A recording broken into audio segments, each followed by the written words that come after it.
1. I was with my terrible husband for 10 years. We had a successful band together and toured all over for years.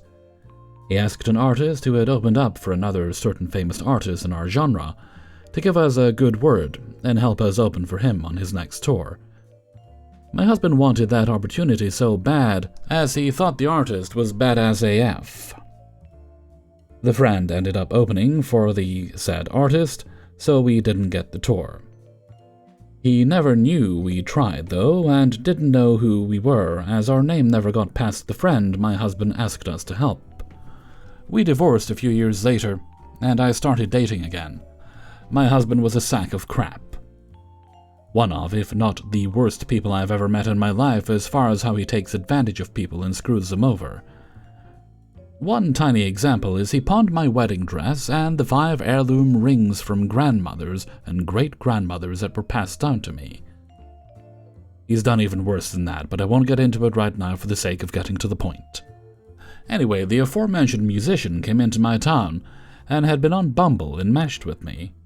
He didn't know I was part of the band from before. He took me out for a weekend, wined and dined me every day, drove me to the festival he was performing at all weekend, bought me gifts, spent the whole weekend with me, and asked me to go with him on a resort vacation. Yes, I made sure my scumbag ex-husband found out about all of that. I told him how amazing he was when he performed, how nice he was, what a great weekend we had together, and he's even greater in person. It was so satisfying. For those who might be wondering why I didn't leave him earlier, and how I suck, listen close. I wasn't going to get into all this, but it's fair enough to give me crap without having the backstory, and yes, I'm sure he does have his own version of how it all went down, but the facts are the facts in this scenario, and I never did anything to harm him physically, financially, emotionally, reputation-wise, even when he did the worst to me. Here's some context.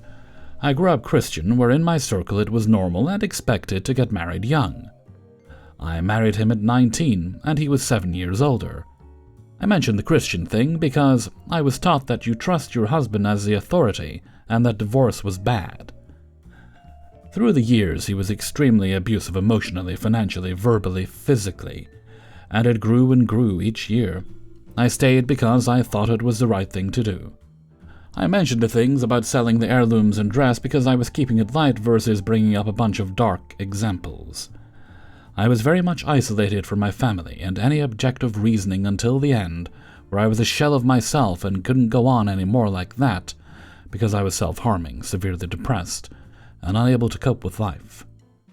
After that, I made the brave decision to reach out to my family for support as I got away from him and filed for divorce.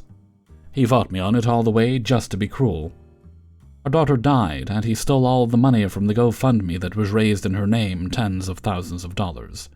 Closed our joint bank account 2 days after she died, opened a new one in his name with a different bank, and got the person who set up the GoFundMe to link it to his new bank account.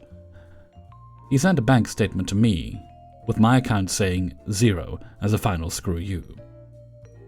The things he did to me over the years are too much to even say. He abused me and my daughter, and I tried everything to keep our marriage together. Counseling for myself when he wouldn't go. I read all the marriage books. I did everything I thought a good wife should do to support and love him. And it didn't make a difference. I could have done a lot to ruin his reputation, but I've always been the bigger person. So, for crying out loud, I'm gonna proudly have this one. 2. The superintendent of my old school was comically rigid in his views and seemed to have his mindset stuck in the 1960s. He told us, without a hint of irony, that the only way students would respect us is if we dressed professionally. Not even business casual was okay for him. Faculty wearing sneakers or blue jeans was a legitimate cause for termination under our contract. The male staff dress code demanded that we wear a long-sleeve button-up shirt with a tie, dress pants with a belt, and dress shoes or boots every day. There was, however, a note in our contract stating that the dress code could be reasonably relaxed, if not possible due to a medical condition. No details were provided beyond that. Well, my wife and I moved apartments one weekend and my feet hurt, So I made the executive decision that was a medical condition and wore my sneakers to school on Monday. I figured I could just lay low and keep my feet hidden from any pesky administrators. And I knew that my students wouldn't care. My students, in fact, thought it was awesome that part of my appearance was that of a real person. Wouldn't you know it, that was the day the superintendent and building administrators were coming round room by room to give the school board members a building tour. So, of course, I had to get up and greet them. Nobody said anything to me, but I did receive a nasty email from the assistant principal, with CC to the principal and superintendent, reminding me of the expectations set forth in the teacher's dress code. No note in my file or anything, just a warning. Fair enough, I suppose. But it annoyed me that they didn't even ask why I decided to wear sneakers, and just sent me a warning with no chance to defend myself, so cue the malicious compliance. The dress code just said shoes and boots. Well, are you familiar with demonia boots? I went ahead and bought the most over-the-top bombastic pair of boots on their website. I'm talking black leather with 3-inch platforms, chains, studs, zippers, and straps galore. They came about halfway up my shins, and of course, I tucked my pants into them. My students thought they were amazing, and there are pictures of my feet all over various social media sites. A few of my co-workers took it upon themselves to give me a stern warning, and some others gave me a high five. After 4 days of wearing these boots with no incident, the principal ended up behind me in the hallway. Rather quickly he asked, "What the hell are those?" So I told him they were boots to ensure that I am in compliance with the dress code, and kept walking. That afternoon I received an email from him stating that I was intentionally being unprofessional, and this would be documented in my record, and further dress code offenses could lead to disciplinary action or suspension. I immediately got in touch with my union, who quickly dealt with that in my favor, since they were indeed boots. I also explained to the union that I only did this because of the nasty email I received for wearing sneakers with my sore feet. The union rep immediately smirked, told me she was unfamiliar with that rule, and told me to go ahead and wear whatever footwear I wanted, and that if anybody had a problem, I could just claim I had sore feet. Long story short, I ended up wearing my sneakers every single day for the rest of the school year and never had another problem. My favorite part of this is that I inspired a few other rebels, and by the time I left that school, there were a solid 10 of us that were just routinely wearing sneakers or other non-dress code compliant footwear in blatant disregard of the dress code every single day. Good times. Definitely a legacy that I left behind in that school. 3. This story goes back to when I worked at a casino. For anyone out there that thinks it would be a great job, well, I can tell you right now it's not as glamorous as it seems, especially when you're working in the kitchen. Now, a little backstory so that you can get the whole picture. When I started working at this location, I was young, still in college, and working 2 part-time jobs. At first, it was just okay. I had been hired on as a steward, which is just a fancy term for dishwasher, which wasn't too bad, as it had been the same job I had at the last restaurant I had worked at. However, there were a few differences. I won't go into too much detail and name all of them, just the ones that are important to this story. The first one, the one I liked the best, was that since there were so many restaurants and stewards were all in the one department, we were shuffled around every day. One day you would be working in the steakhouse, the next in the buffet, then the Italian, the sandwich shop, and the bingo hall, and so on. This meant that you were always working with other people, interacting with them, and given a change of scenery. I was told I was odd for liking this, but my counter was that if you did end up working with someone you didn't get along with, then it would only be a while till you worked with them again. The second was that this place hated unions. Twice a year there would be a meeting that everyone had to attend, where they would make these long presentations on how evil and manipulative unions were. Also, there would be signs all along the employee hallways with anti-union propaganda. After working for the casino for some time, my boss approached me asking if I wanted to be bumped from part-time to full-time. I said yes, as the benefits were really good.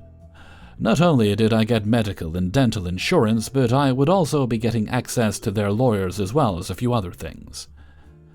I guess it was a good thing that I did, because a few months later there were some major shakeups. I didn't know what caused it, but most everyone there hated the new changes.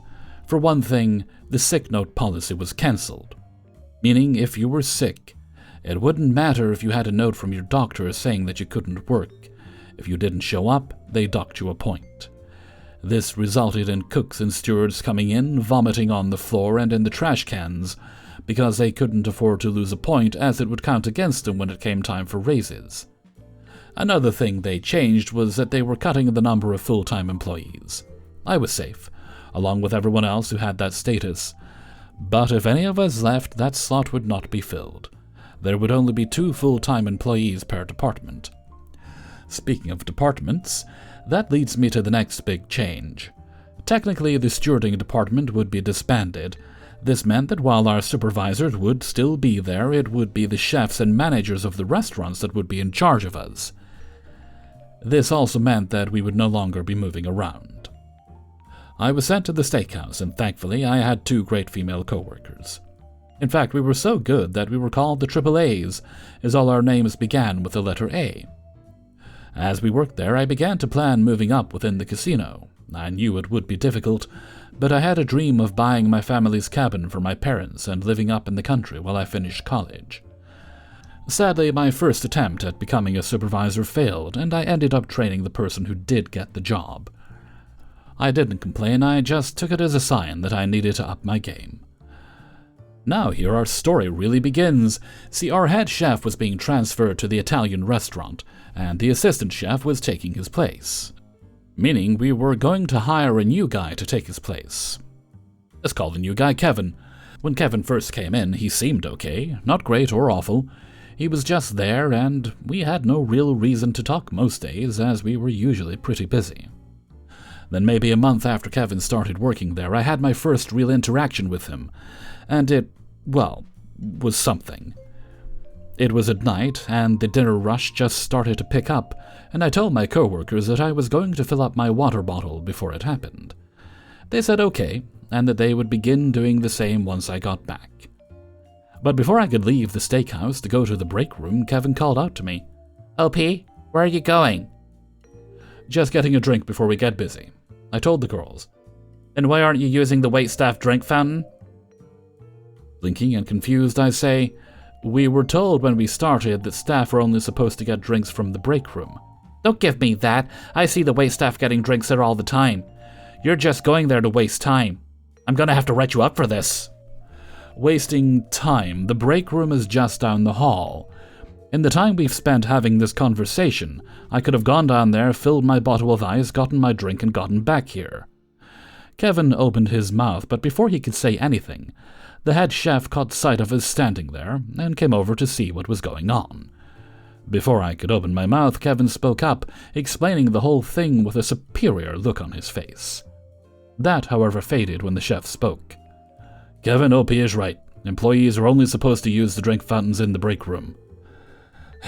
I'm gonna have a talk to the waitress supervisor about this. OP, go get your drink. I need to talk to Kevin in private." So I did. After that, I was pretty much confused by what just happened. At first, I was willing to give Kevin the benefit of the doubt, believing that he honestly didn't know about that rule, that maybe chefs and supervisors were allowed to use the waitstaff station, assuming that it applied to everyone. However, when I brought this up to my coworkers, they said similar things happened with them, that he had pulled them over for a minor infraction of the rules, and when they just said they were sorry, he let them off with a warning. So they suggested that he was just marking his territory, and would have gone easier on me if I hadn't questioned his authority. It was after that, however, that I began to notice things. Firstly, the waitstaff was no longer talking with Kevin, as they were angry at him for getting the crackdowns at their station. It was during this time that I began to realize just how often he hung out with them. He was also always calling over my coworkers, asking them to help him with a job like peeling potatoes for hours, leaving me alone. What's more, whenever I stopped to speak with one of my supervisors, who happened to be a young woman, he would yell at me to get back to work. Slowly I began to suspect that he had other intentions. These suspicions were later confirmed during that summer. For those of you who have never been in a professional kitchen, it can get hot, and in the summer it can get really hot and the odors can sometimes overpower you. Phew. On this day, I was working at one of our massive sinks, scraping off the remains of perch and giving the pans a deep clean, when Kevin called me to the office. Now this was odd, as I had only ever been called to the office to get my 10-cent raises while getting a performance evaluation, and neither of those were to happen until January. Curious, I followed him to the small room where he gestured me to enter first. I did, finding a woman I had never met before sitting at one of the desks there. When I entered, she looked up from her work to give me a curious look that said, "Hello, can I help you?" You know the look. Then Kevin spoke as he shut the door, walking in backwards as he did. "OP, you stink." The woman said, "Excuse me?" At this, Kevin jumped before turning around. The woman was looking at him with rage while Kevin looked lost. It didn't take me long to realize that he didn't know she was in there. "Sorry, I misspoke. I meant he smelled bad. We're getting complaints about his BO." Now, like I said, the room was small, so small that I felt cramped being in there with two other people. With the way they were positioned, I was pretty close to the woman, who was growing more annoyed. "I don't smell anything. Sir, would you mind if I get a little closer?" I said it wouldn't be a problem and allowed her to get close enough to sniff me.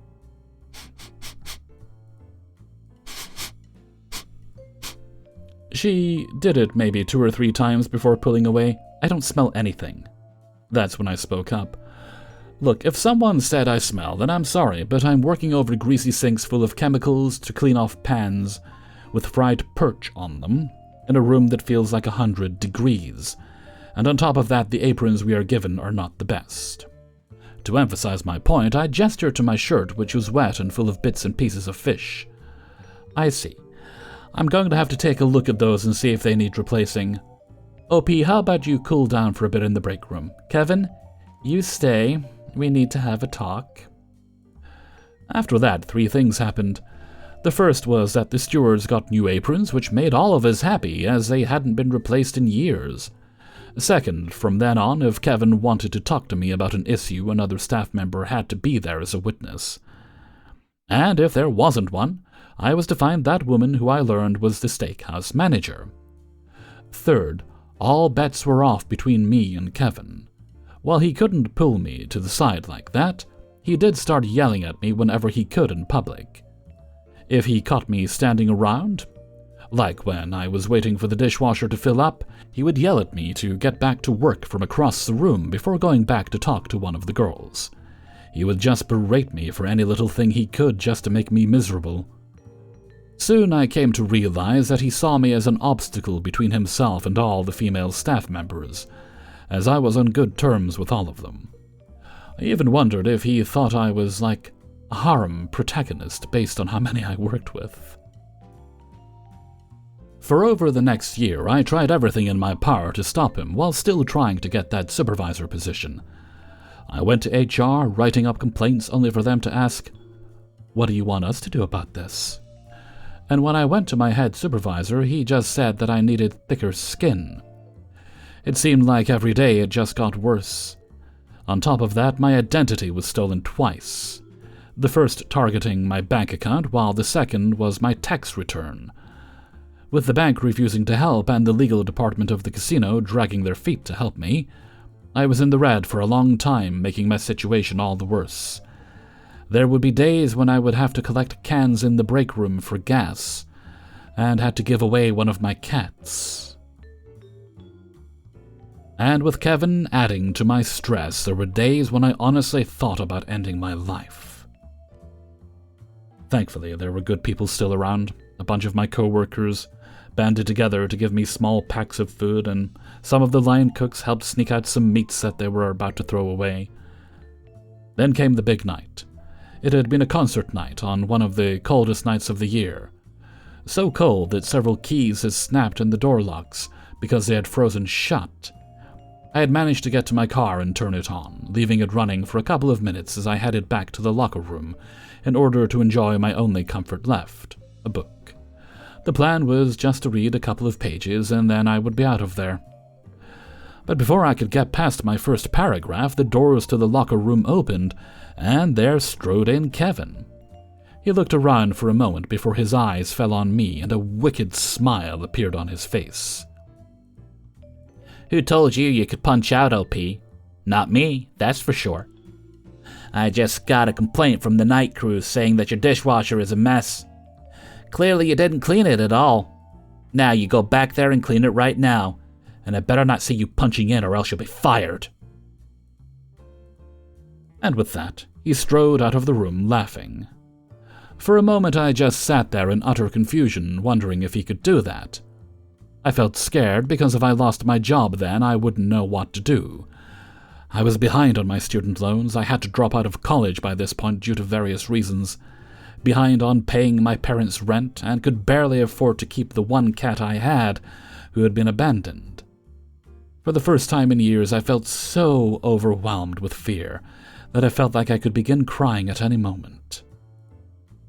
Then the moment passed and I was furious. This guy had been doing this to me for too long. It didn't matter if he could or couldn't. I was done with this. I had to get out of there. As I stood up, I found myself making a plan fueled on by my rage. I had kept the fact that my identity had been stolen from my parents, partly out of shame, and partly out of pride, as I wanted to get myself out of this mess. Well, no more. I was going to tell them about it, and ask if I could move back in with them. I would even ask for help looking for a new job down there. Sure, it would mean losing my dream home in the country, but at this point being stable was more important. But before I could do anything, another thought crossed my mind, making me smile. He wanted me to wash the dishwasher right now without punching back in? Okay, I'll do just that. So I left the locker room, barely hearing the security guard stationed nearby as he called out to me. No, I ignored him, and everyone else as I mentally prepared myself to do this. When I got to the kitchen, there were piles of dishes, pots, pans, and a slew of other items that needed to be cleaned in quantities that were only ever seen on concert nights. But I ignored that as well as the 3 stewards who were working hard shutting down the machine and emptying it. The night steward said, "What are you doing?" "Sorry, but Kevin told me that you told him no one had cleaned the dishwasher and that it was a mess. So much so that I had to come back and clean it without punching in or else I would be fired." The color on everyone's faces drained. When the first person managed to compose himself, he told me that none of them had seen Kevin, and that the machine was perfectly cleaned when they arrived. Now hearing this did make me feel bad, as what I was doing would put them behind. But Kevin told me to do this, so I was following it to the letter, while also making sure everyone there knew who sent me. Seeing that I wasn't going to stop, not that it mattered at this point as the machine had been drained, one of them went to get the night supervisor. While he was gone, the other 2 began to argue with each other over and over whether or not Kevin could order us to stay past our shifts and fire us if we refused. It didn't help that the casino had this nasty habit of offering employees a room to stay in when the roads were snowed over, only to make them work all night as they were on call. When the night supervisor came, she asked me what was going on. I repeated my story while cleaning the machine. She said that Kevin had not spoken to her and was gone before stating that he doesn't have the power to fire me. I just told her that I really couldn't take that chance. Then I asked her how to put in my 2-week notice. That confused her even more, asking why I was doing this if I was just planning on leaving anyways. I told her that I would need time to make arrangements for my future, and that getting one last paycheck was important. So, I wrote up my 2-week notice, even mentioning why I was leaving, before hitting the road. When I got home, it was 3 a.m., and with all the rage now out of my system, I just crashed onto my bed, with my uniform still on. The next morning, I was awoken to the sound of my phone ringing. It was the casino. The head stewarding supervisor was asking if I could come in and talk about last night. At first I told him no, that I couldn't come in early just to come back home. However, he said it was important. Curious, I told him I would be there in an hour or two. When I arrived, I was taken back to the steakhouse office to find it crammed with people. The night supervisor was still there, the night security officer was there, my supervisors were there. Several head chefs were there, and the steakhouse manager was there, looking like her face would erupt into flames at any moment, as she stared at the one figure who was sitting. It was Kevin, hunched over in his seat looking like a child who was in time out. I was then told that they knew what happened. After I had my talk with the night supervisor, she went to security and found footage of Kevin looking out the door before heading towards the locker room and finishing off with him leaving with a grin minutes before I left the room. After that, she called in Kevin to show up the next morning. He tried to lie his way out of this, stating that it never happened and that I was just lying to get him into trouble. The supervisor then said that it was a simple matter to check, as they have the security guard that was by the room, and they can check the footage. Instantly, he remembered that he had spoken to me, only I had misheard him and that he would never tell me to work without punching in. The night supervisor and the others in the room then asked, why would OP lie?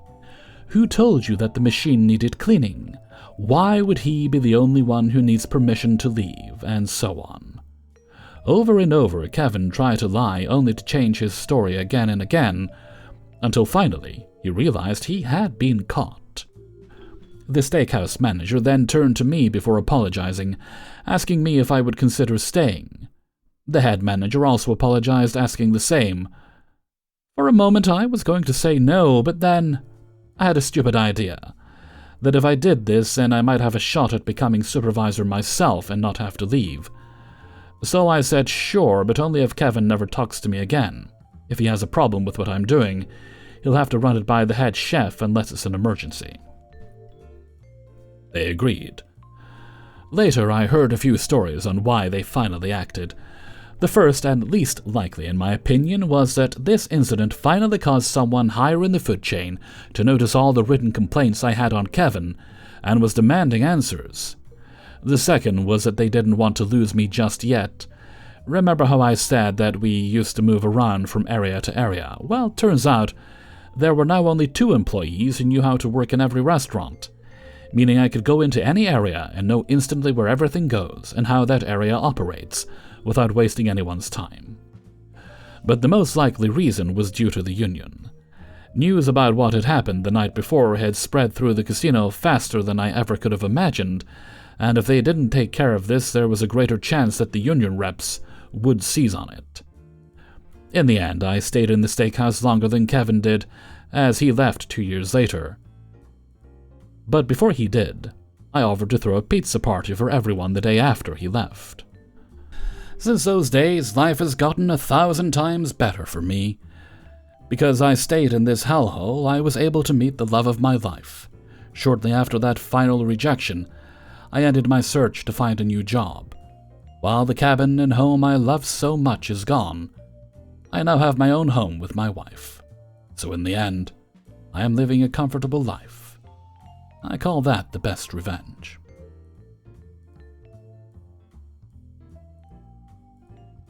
4. Efficiency was everything in my office, to a fault. When we were in the office before the pandemic, it was an open concept and pretty small, so my boss would literally do his work with us and constantly ask if we were done. The entire day. I was basically the CEO's assistant, small company, and would do everything for her. Coffee, reports, meetings with clients. Whatever she said she didn't want to do, she chucked over to me while she was gallivanting around the country. But since she loved to keep tabs on us, she'd send messages nearly every single hour asking for a progress report on tasks, screenshots, and what have you. Drove us all absolutely mad. Drove me especially mad considering I was doing all her dirty work. She had me doing a million things a day and would get viciously upset if things weren't done to her standard. Why didn't you say this during the meeting, OP? Couldn't you have done this instead, OP? You can't be this much of an idiot, OP. And then the pandemic happened, and things got pretty bad. All of us had to shift to a work-from-home routine, which was nice for a bit while we were all getting settled. Pretty quiet even, until my boss started trying to track us through endless Slacks and emails. Endless. So I had an idea. There's this very good time-tracking website that tracks timing and tasks. I proposed the idea to her and worded it in a way that she'd be happy with. With this website, you don't have to keep track of us manually at all. You can just let us track our time and tasks and see what we do from there, and you can relax. Oh, I like that. You know what, OP, you're right. Let's do it. I'll sign up and I want everyone to track every single task down to the minute. I want complete accuracy, and I want you all to complete it at the end of the week so I have the proof that everything has been done, and done right. Sure thing. We tracked every single goddamn thing, down to the minute too, as she said. 9:01 a.m., clocking in, 9:04 a.m., getting coffee. 9:05 a.m., waiting for the Keurig to dispense the coffee. 9:10 a.m., drinking the coffee. 9:12 a.m., starting on report for client 83. 9:49 a.m., toilet break due to coffee. 9:57 a.m., washing hands with soap. 9:59 a.m., back to work. 10:05 a.m., call with client 78. 10:09 a.m., getting another cup of coffee while on the phone with client 78. 10:11 a.m., sneezed. 10:11 a.m., got a tissue. 10:15 a.m., call with client ended. 10:18 a.m., started work on another report. I think it goes without saying that she stopped tracking anything we did by the second week. Yeah, sure, it was difficult for a while, but it was worth it to get her off our backs. Last I heard, she was still micromanaging, just not as bad as it used to be. Yay! 5. This story goes back over 30 years ago when I, a now 50-year-old man, was a senior in high school. Civics was a required course necessary for graduation. My older sister had taken civics 4 years earlier with the same teacher, Mr. K. My first day in class, Mr. K takes attendance and recognizes my last name and asks if I'm related to my sister. Upon acknowledging that we were in fact related, Mr. K shakes his head and in his West African accent says, "Bad citizen, I will have to watch you." Bad citizen was his catchphrase for anyone who did something he didn't like in his classroom. I thought he was just kidding me, but I soon learned that he was actually serious. Now, I don't know what kind of trail of destruction that my older sister had left in her wake, but I wasn't a troublemaker. I get into class on day 2 of civics, and 10 minutes into class I start getting chastised by Mr. K for talking during class. What was particularly odd, beyond the fact that I hadn't spoken a word, was that no one was talking. I tried to explain that I hadn't said anything, but it didn't matter. Not 5 minutes later, I was getting sent to the office with a suspension referral for talking in class without speaking. Apparently, Mr. K's credibility was already somewhat tarnished with the school administrators, and I wasn't suspended from school. Nonetheless, this is how much of the semester went. I would get sent to the office for Mr. K's paranoid delusions. He would mark my tests with grades of C or D, even though I had answered every question correctly. Gave me a final grade of C, even though I earned an A. Mr. K always stayed after school each day until exactly 5 p.m. in his classroom with the door closed. No one knows what he did in there, as he never had a lesson plan that went beyond having students read the textbook out loud to the rest of the class. So on the last day of school, everyone left right away for the summer. Except, that is, for Mr. K and myself.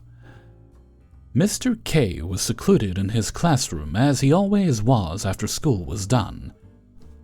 I tiptoed silently up to his door, standing with my feet wider than the door to prevent the shadow of my feet being seen under the door. I then proceeded to empty an entire tube of glue, the fast-drying kind, into the seam between his door and the door frame. While Mr. K and the glue had a little over 2 hours for the glue to set, plenty of time for the glue to harden. I wasn't around for it, but I heard that the fire department had to come and free him from his classroom.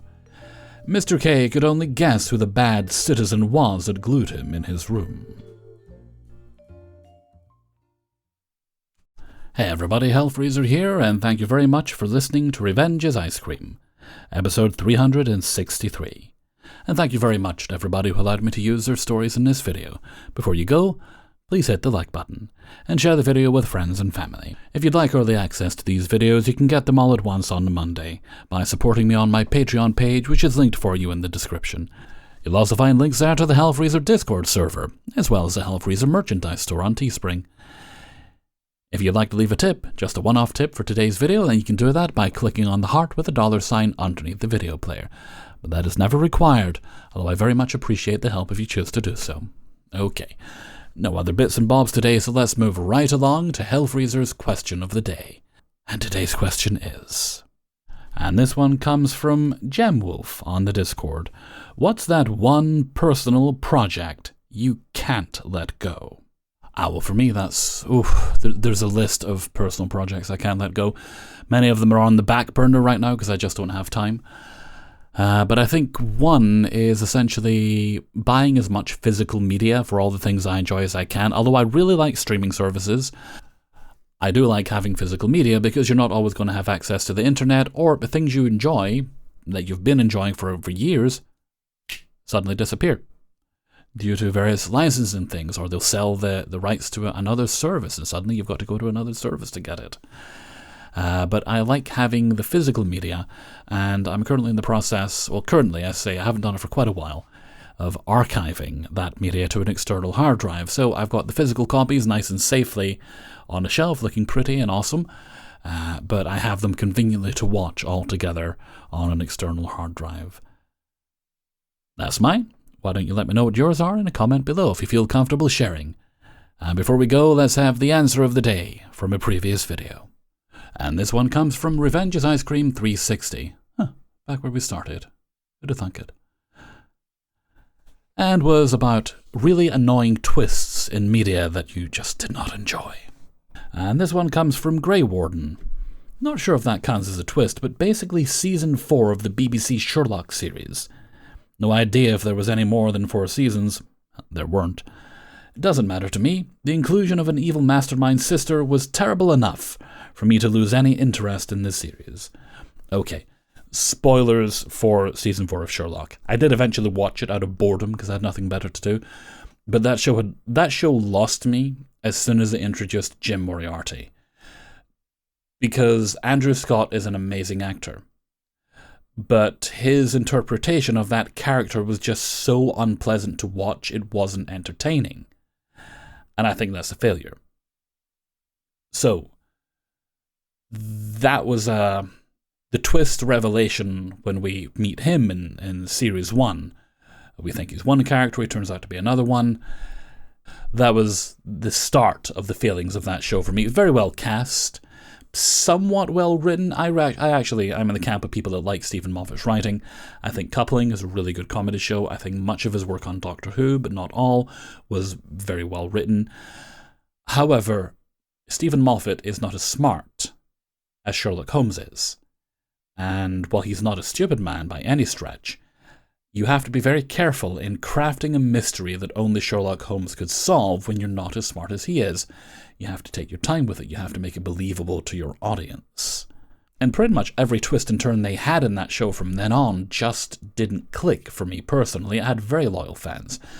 Fans that were so loyal, in fact, that by the time season 4 ended, these many loyal fans thought it was so bad that they assumed, there's going to be a secret final episode they're working on, and that's going to make everything all right. That will explain everything. Everything will be fine. The show will be good again. And no, that was the ending they intended.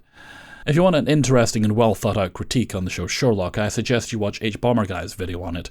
I don't agree with every single point he makes in that video. I never do. But his opinions are very well reasoned, and much of it I do agree with. Although he definitely seems to really dislike Stephen Moffat, whereas I'm in the camp that he does good work, it's just he's got his weak points. Trying to write Sherlock Holmes being one of them. Oh goodness, and Dracula. Ugh. That was so good for about 2 episodes, then we get to episode 3 and it just falls apart. I could go on and on. Anyway, I think some people are very skilled. They just need a good, director or producer to rein them in. Because if you look at Stephen Moffat's work on Doctor Who when he's not running the show, he's got someone else there who's calling the big shots. His work's a lot better. Anyway, that's enough whining for me. Thank you very much for your answer, Grey Warden. And with that, I'm going to head off for now. So until next time, thank you very much for listening, and take very good care of yourself.